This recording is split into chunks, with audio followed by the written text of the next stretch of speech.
year target. Inflation has more than halved. Dr. Forson also attributed the economic turnaround to the three major interventions: fiscal correction, tax reforms, and coordinated fiscal and monetary policies aimed at stabilizing inflation and the exchange rate. He said primary expenditure declined of GDP in 2025. Simply put, government collected. Also highlighted the government's decision to reduce the number of ministers from 123 to 60 and ministries from 30 to 23 as part of effort to reduce public spending. We reduced the number of ministers from 123 at its peak to 60 and reduced the number of ministries from 30 to 23 because, Mr. Speaker, because a leaner government is not merely good politics, but it's also a sound fiscal policy. We curtailed non-essential expenditure, including excessive foreign travel, workshops, conferences, and unnecessary vehicle procurement.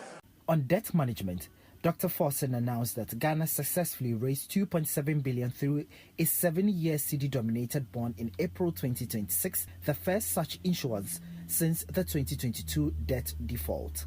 3 years restriction on new CD bond issuance introduced as a result of the debt default caused this original sin. In April 2026, Ghana successfully raised $2.7 billion through its first 7-year CD-denominated bond since the 2022 debt default. This marks an important step in rebuilding the domestic bond market and restoring long-term financing. The finance minister credited the Ghana Gold Board with generating an additional $15 billion in foreign exchange inflows. He said the intervention helped improve Ghana's current account balance from a surplus of 1.9% of GDP in 2024 to 8.3% in 2025. Central to this reform was the establishment of the Ghana Gold Board to curb gold smuggling, formalize the gold trade, and ensure that a greater share of Ghana's mineral wealth benefits the Ghanaian people. Through this intervention, Ghana generated an additional $15 billion United States dollars in foreign exchange inflows from gold, significantly strengthening reserve accumulation and supporting exchange rate stability. The mid-year fiscal policy review is expected to attract further scrutiny from the minority in Parliament, economic analysts, and rating agencies, particularly regarding debt repayment obligations in 2027 and 2028, and whether economic growth is translating into improved living conditions for households.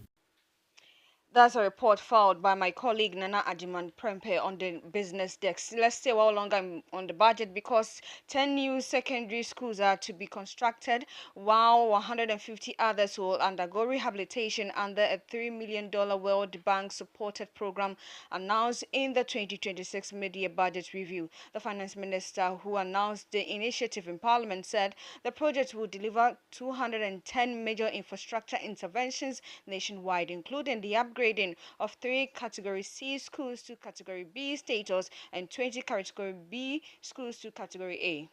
Government is therefore taking bold steps to transform secondary education through a $300 million United States dollar World Bank financing. Mr. Speaker, under this $300 million United States dollar World Bank financing initiative, government will undertake 210 major infrastructure interventions across the country.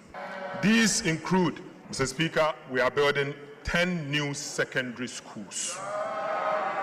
Right, Honorable Speaker, we will rehabilitate 150 secondary schools. Mr. Speaker, we are upgrading 30 Category C secondary schools to become a Category B school. Mr. Speaker, aside, we are also upgrading 20 Category B schools to be part of Category A. Mr. Speaker, we are also going to procure furniture to support these schools that we are upgrading and ensure that every school child going to any of our secondary schools benefits from textbooks free of charge.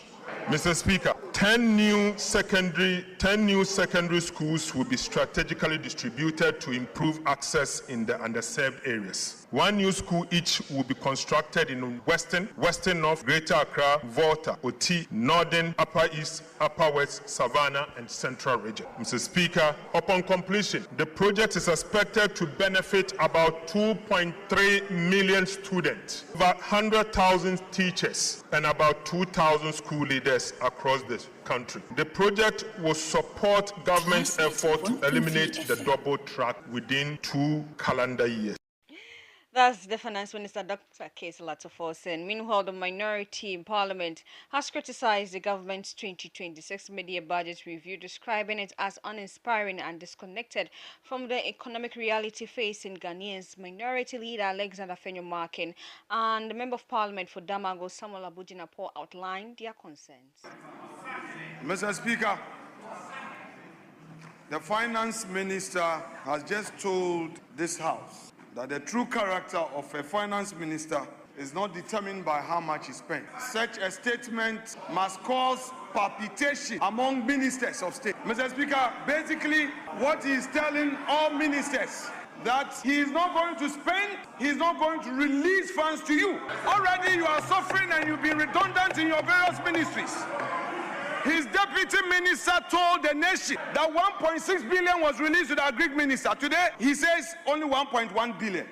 You see, the true measure of a finance minister is not how much he spends. Mr. Speaker, throughout his review, there was no policy announcement for the cocoa sector. This is the worst budget performance since 2016, and the Statistical Service has come out with the figures which have shown that the performance of the budget in the first quarter of 2026, in terms of the differentials between estimates and actuals, in terms of the differentials between estimates and actual payment, what has really been spent is 30% short, and this is the worst since 2016. And this is the point the minority keeps making, which is that this is the fundamental reason why on the streets of our country you find people talk about there is no money in our pocket, there's lack of liquidity, there is unemployment, cost of living is still unbearable. Thus, the minority leader Alexander Fenyo-Markin and the Member of Parliament for Damago, Samuel Abujinapo, respectively. Meanwhile, the minority leader Alexander Fenyo-Markin renewed calls for the release of the MPP Ashanti Regional Chairman Bernard Entry-Bossiaku, known as Chairman Wuntumi, during the proceedings in Parliament yesterday. Review is uninspiring. There is no inspiration. What we are experiencing in this country is persecution. Persecution. For the first time, we are seeing political imprisonment. Wuntumi is a political prisoner. The Speaker, Camilla Al-Hassan, a young mother of 3, is also a political prisoner, telling you how intolerant you are. And you are here telling us you are running an economy. You want this to be a one-sided parliament. When people criticize you, you threaten them. A lot of my MPs here have been threatened. You are threatening members of parliament with prosecution. Let me send a warning to the Attorney General that the ravening clouds shall no longer be victorious. They shall not long possess the sky. Be careful. 2028, you'll be in opposition. If you are not careful, Mr. Speaker, if you don't stop now, you will go and meet Wuntumi there, and Wuntumi will be out, and you will go in. So I'm advising. That's the minority leader, Alexander Fenyo-Markin. Now, the comment from the minority leader, however, due condemnation from the majority leader, who argued that such matters should not be raised on the floor of Parliament yesterday. Now, let's stay well longer on the New Patriotic Party, because they have urged its members to remain disciplined and focus on holding the government accountable amid concerns over what he described as frequent arrests of their members under the Mahama administration. In a statement signed by the party's Director of Communications, Richard Ahiagba, the NPP accused the government of using arrest and harassment to weaken their opposition voices, describing it as part of a broader pattern. The party, however, called on its members to remain measured and focus on issues affecting Ghanaians, including the rising cost of living, youth unemployment, governance concern, and the implementation of government promises. Richard Ahiagba said facts, evidence, and disciplined advocacy must remain the party's strongest tool as it continues to hold the Mahama administration accountable. Now, lead counsel for the first accused in the ongoing Bufferstock trial, Godfred Yeboah-Dame, has announced plans to appeal the High Court's decision directing the Attorney General to amend 2 charges of defrauding by false pretenses. The court ruled that the counts 9 and 14 lack sufficient particulars of the alleged offences and ordered the prosecution to provide more details. Lead counsel for the first accused person in the ongoing Bufferstock criminal trial, Godfred Yeboah-Dame, has announced his intention to appeal the High Court's decision directing the Attorney General to amend 2 counts on the charge sheet. The ruling requires the prosecution to amend counts 9 and 14, both of which relate to the offense of defrauding by false pretense. The court held that the 2 charges lacked sufficient particulars to adequately inform the accused person of the specific allegations against them as required to ensure a fair trial. It ruled that the charges, in their current form, did not provide enough details of the alleged offences. Following the ruling by the presiding judge, Justice Francis Achibonga, Godfred Dame indicated that he disagrees with the court's decision and would challenge it at the Court of Appeal. The High Court's order means the Attorney General must amend the 2 counts by providing further particulars before the trial proceeds. Hanan Abdul Wahab and his wife Faiza Aidoo are facing 20 charges, including stealing and causing financial loss to the state. The case has been adjourned to July 29 for trial to begin. Reporting for Class News, I am Mami Ababriu.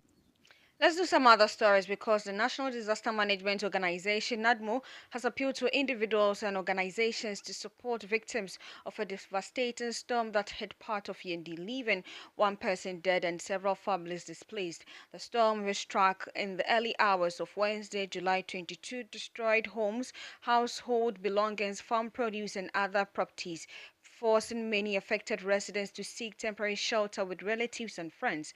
Affected communities have been left counting their losses, with residents describing the situation as devastating. The deceased, identified only as Asana, died after a room collapsed on her during the storm. Her mother said the family was asleep when strong wind ripped off the roof of their house before the wall eventually collapsed.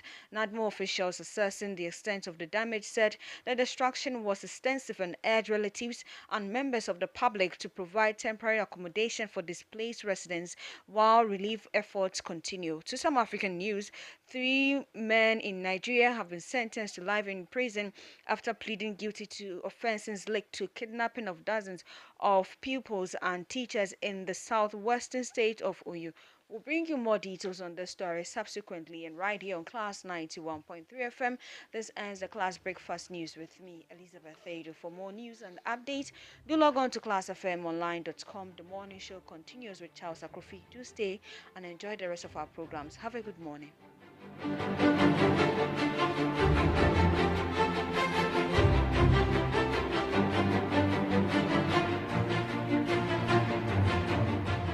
This is the Class Breakfast News.